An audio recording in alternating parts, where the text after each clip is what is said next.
দুইবারের সদস্য সচিব ঢাকা মহানগর উত্তর এবং বর্তমান মহানগর উত্তর বিএনপির সুযোগ্য কারিগর দলনেতা আমিনুল হক,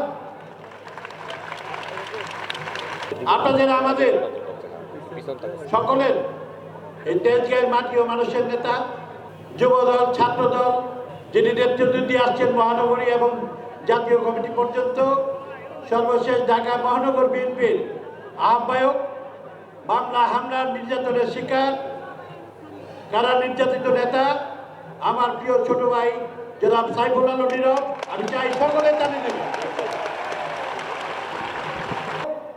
বাংলাদেশ সামনের দিকে যেতে হবে এবং সেটা তারেক রহমানের হাত ধরেই যাবে ইনশাআল্লাহ। বাংলাদেশে এই ৩১ দফা বাস্তবায়ন করতে পারলে বাংলাদেশের হারানো গৌরব আমরা ফিরে পাবো।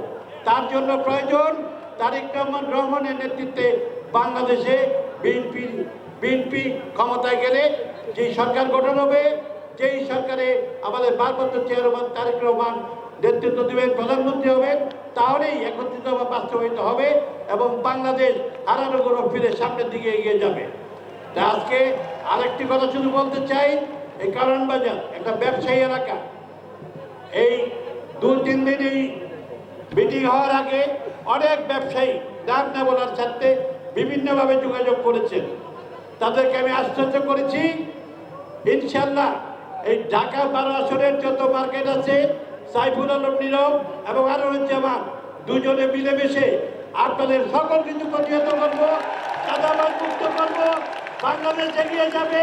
আমাদের এখান থেকে এই ঐক্যর ডাক দিয়ে আজকে আমার বক্তব্য শেষ করছি।